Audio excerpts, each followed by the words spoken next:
Hello.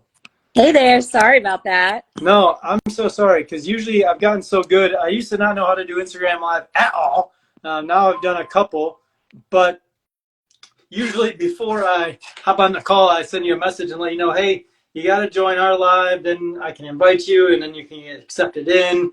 And it's usually a lot better. But I was like in the heat of a conversation, and I have no excuse for my unorganized invitation to our IG live. So It's I okay. apologize. It's okay. So, Ashley, correct? Yes. So we don't know each other at all. How can you give me like a super high level view of who you are, what you do, and any other fun tips that might help some of the people watching?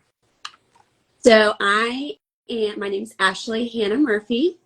I live in Charlotte, North Carolina, Oh, and I am a residential real estate agent, specializing in helping people buy and sell their homes and relocate to the metro Charlotte area. and so have you always been in the Metro Charlotte area? I actually relocated here in May of 2015 from Atlanta, Georgia, Oh, where I was raised, spent the majority of my life. I'm a Georgia Peach.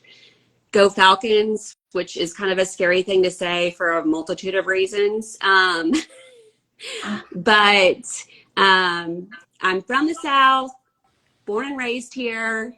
That's, I love it when people are relocating here from other areas because there's just so many great things that the South has to offer, especially here in the Carolinas.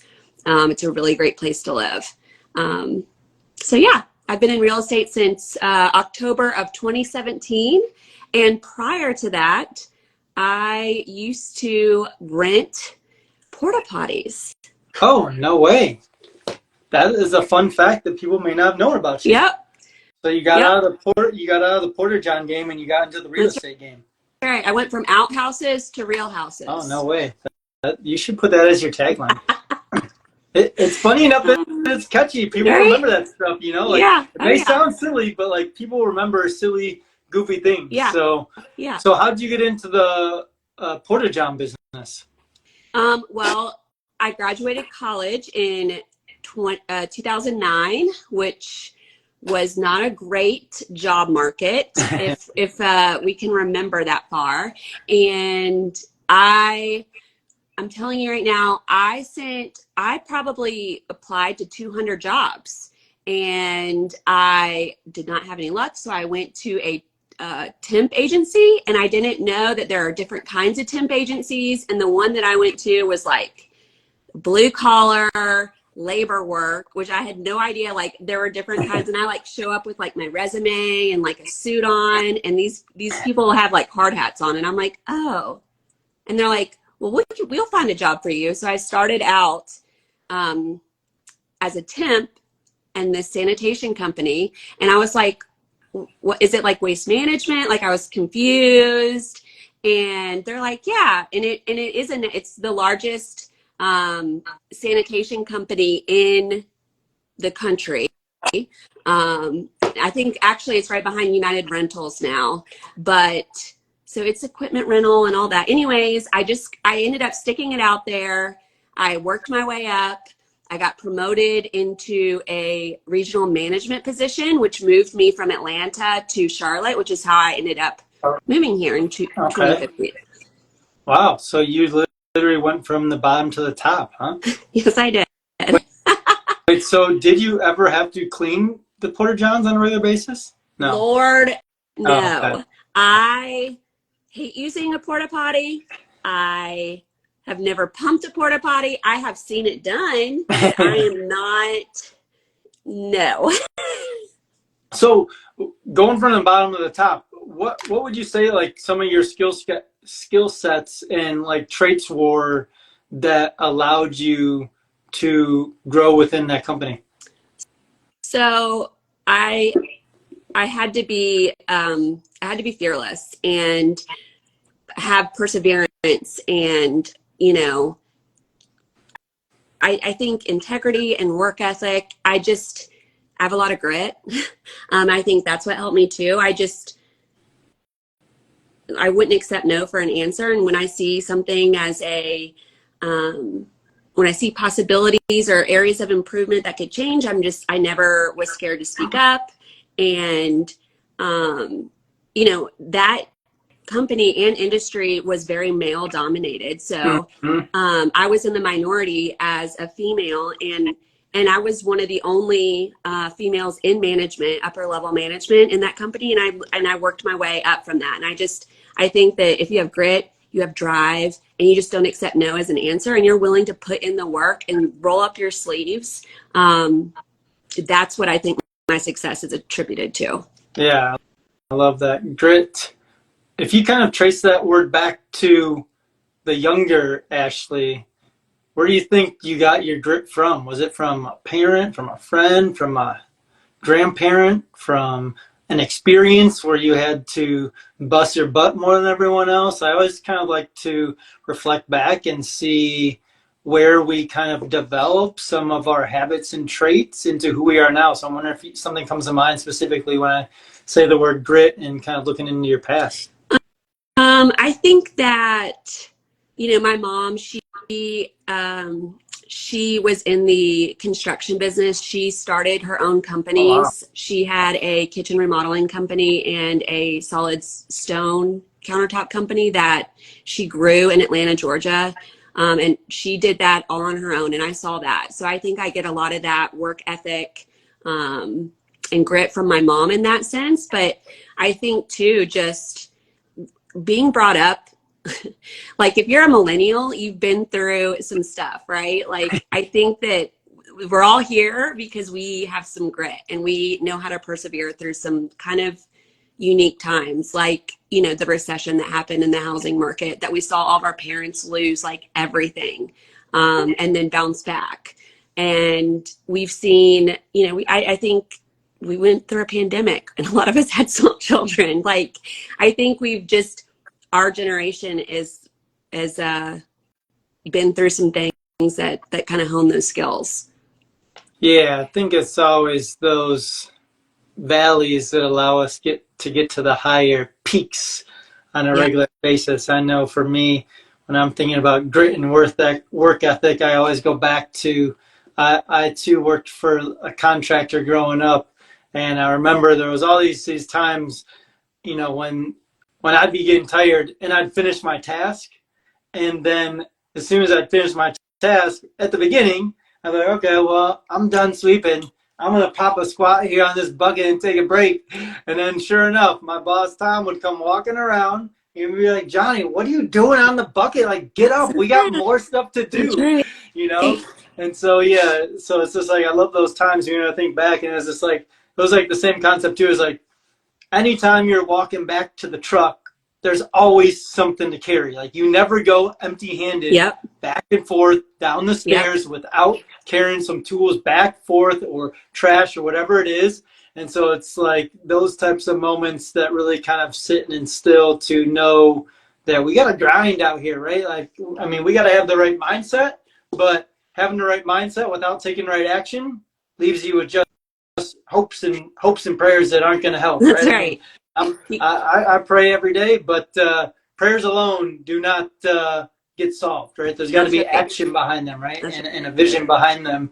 And I know making that transition from the waste company to real estate couldn't be hard.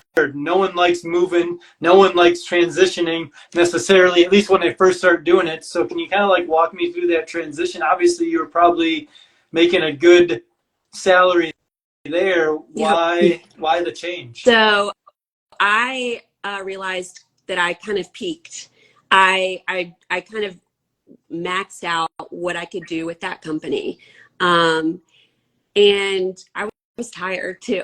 Not that getting into real estate, I'm any less tired, but you're working for a corporation, Mhm.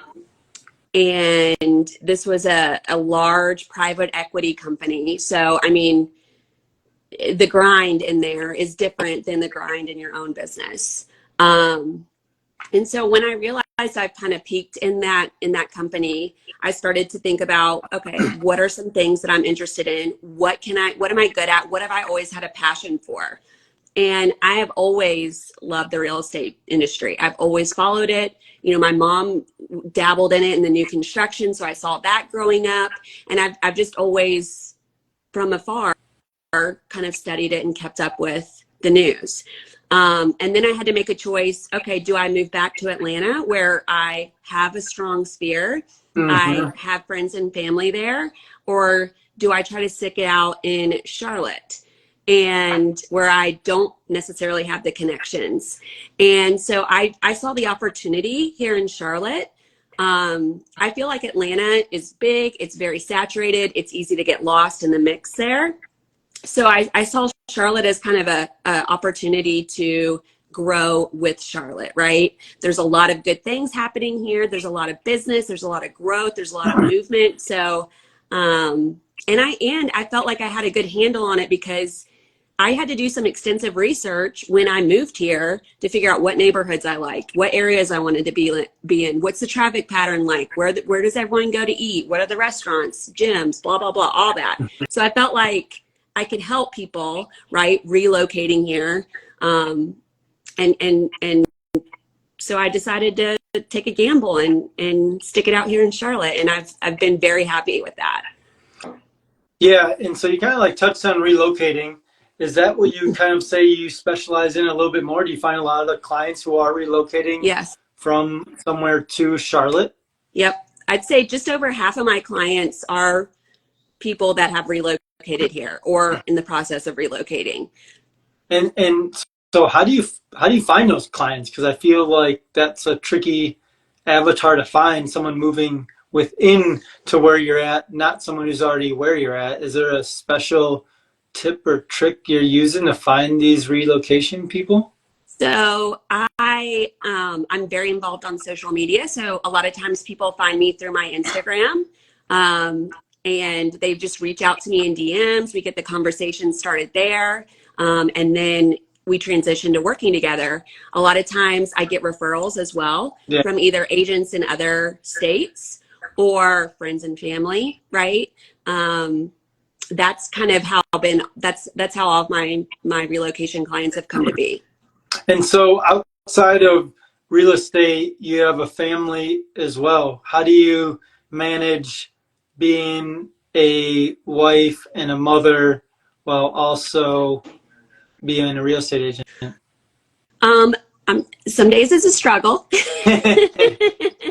but I am, I live and die by my Google Calendar.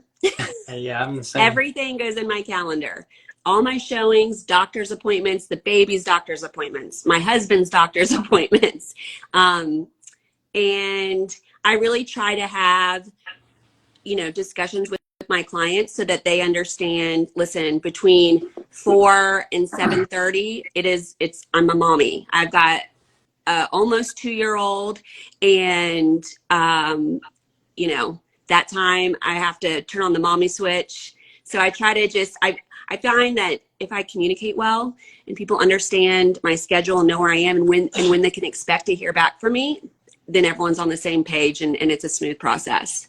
Yeah, I completely echo that. I think once you set your boundaries and, like you said, let people know you have boundaries and set the right expectations for your clients. So that's one of the things we started doing more recently is when we get a new client as a general contractor, and they're like, okay, yep, we're signing up. Before we sign anything, it's like, okay, here's a client expectation meeting of exactly what you should expect, how the process is going to work, who you need to communicate with, how often we're going to have meetings, Yep. when things come up, because there's always going to be changes that come up, whether it's in real estate or construction. Yeah. What does that process look like to make changes? If you need to pivot, if something comes up with an attorney, here are the steps we take, here are the people we're going to get in contact with. And one of my favorite things I'm always reminding myself is, like, I don't know everything. To be honest, I actually probably know the least amount of what's going on with our team, but I can always find the answer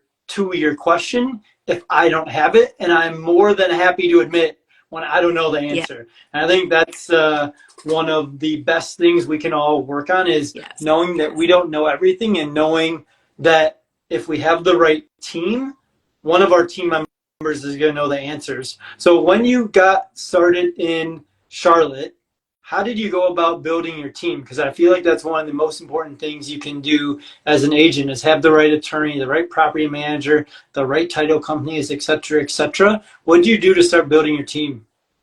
So I'm not going to lie, it was a struggle because I didn't know anybody.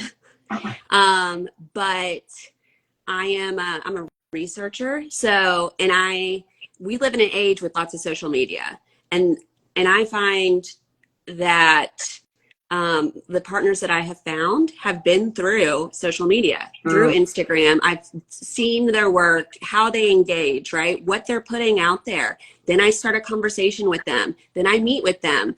Like, for example, the general contractor that I like to refer a lot of my clients to, I said, okay, before I refer you to clients, I have a project I need you to do in my personal home. Oh, yeah, that's smart. Yeah. So I Yeah. wanted to see how he worked in his process before I referred them out. And I try to do that with all of my contacts, all my vendors. But I have I've really done my homework on going through with lenders, attorneys, inspectors, anything like that. And I like to also give my clients a choice, right? So here are the ones that I have found success with.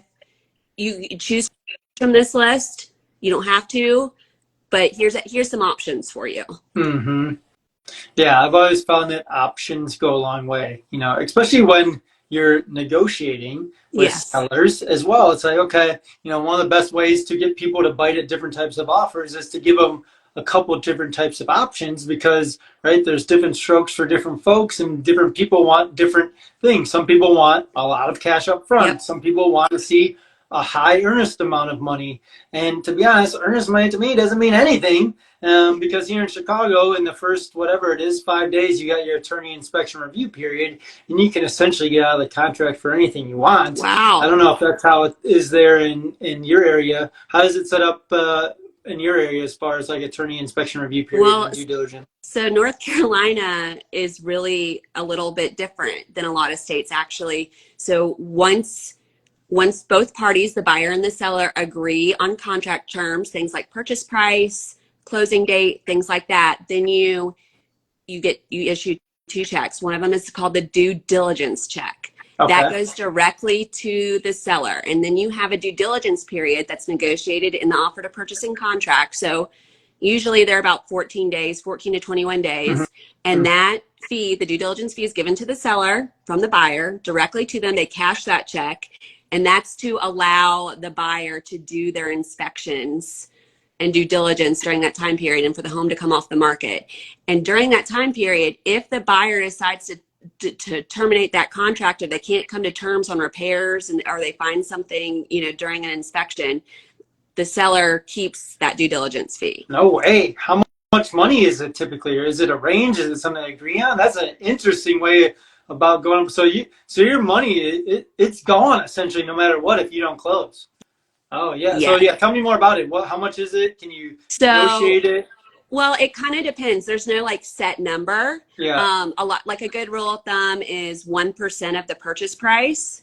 But during we've had kind of a crazy housing market here in the Carolinas. Mm-hmm.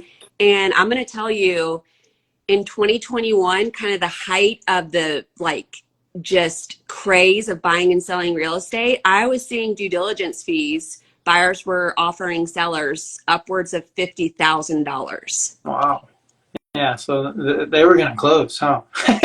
Yeah. Like I would tell my clients, I'm like, listen, like you don't get this money back. So like if we come back and we see something in the inspection report, you got to live with it.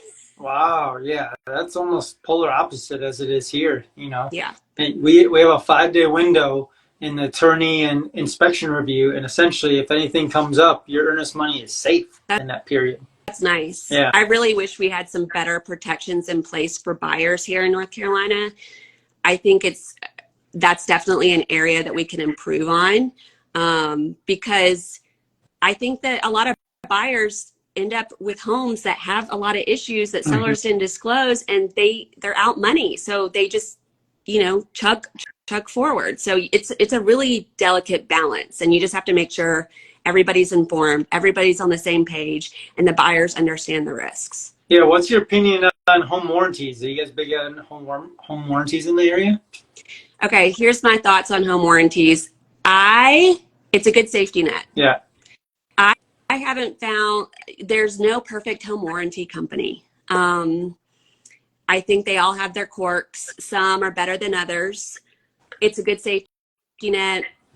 Do I buy it for my clients on the buy side? I do, because worst case scenario, it's an option.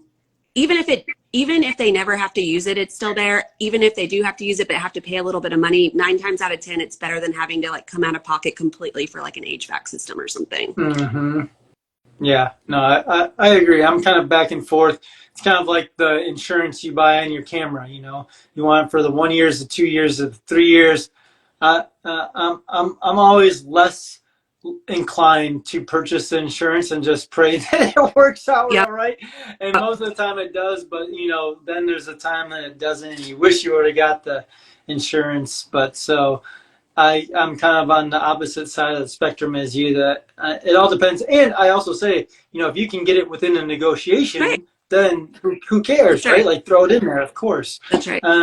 As we're kind of like finishing things up, I know social media is a big thing for you. Kind of walk us through your process on how you've built up such a good following, how you come up with your content, what your overall strategy is. I'm always trying to pick the brain of people who are doing an awesome job, so I want to hear what you're doing. Well, thank you for that compliment. I'll tell you what, social media it's an ever-changing thing, and I think it's a necessary evil in the world that we live in today if you have your own business. It's the easiest way for somebody to get to know you, figure out if they like you, and see if they're going to trust you. Mm-hmm. So that's how the lens I try to use when I'm thinking of content for my social media. So I'd like to put stuff out there that is helpful to clients as well. So any questions that I'm getting a lot, that I'm hearing a lot from clients or friends or family, that's what I kind of try to use as my content. Writing that one down. There's our tip right there. Yeah. We're going to cut that one out. The best tip ever. If you're getting questions that are repeatable from your clients, just make them into social media content, so that way the questions are always there. That's beautiful. Yep. And like the due diligence question you answered, that's a great, I might pull that out today and use that as a piece of content today. Like, what is due diligence in North Carolina, and explain that. Yeah, that's awesome. Yeah, I think that's kind of the necessary evil, like you said. Everyone's on social media. Everyone wants to work with someone they know, like, and trust. And by default, you almost have to have a social media if you're going to run a business. I mean, I think it's an absolute no-brainer, and it's almost an obligation at this point. Like me, what I do try and do is I really, really try and focus on being a contributor and not as much of a user. So I am not on social media nearly as much as I was before. And it's much easier as you have a team who can start to do stuff for you too. So if they're creating content, reels, captions, whatever it is, it makes it much easier to kind of avoid the social media, because the last thing I need to do is spending my time scrolling. But I will add that there is good social media, right? Yeah. I mean, if you go into my feed, you're going to see some positive, motivational, real estate type of stuff that gets me in the right mindset. So I think that's also the key, is like, what are you consuming? Are you consuming things that are going to be a positive impact? Or are you looking at a bunch of memes that you're going to laugh at, which isn't necessarily a bad thing to have a couple laughs. But for me, I'm more focused on that growth mindset and figuring out how to develop that. So I always want to just round everything up, make sure people know how to get a hold of you best. I know you're Ashley Hannah Murphy on Instagram. Yeah. Is there any other ways that people should be getting a hold of you if they're relocating from Chicago to Charlotte? Because I'm sure a lot of my friends are getting ready to go down south, although probably not now because it's summer, and Chi-Town summer is one of the best places you can be. But where else can people get a hold of you? So you can find me here on Instagram. you can send me a message. I'm really responsive in there. I love to have chats there. You can find me on Facebook. You can send me an email, ashley@hannahhomesales.com. And I'd love to talk real estate with you.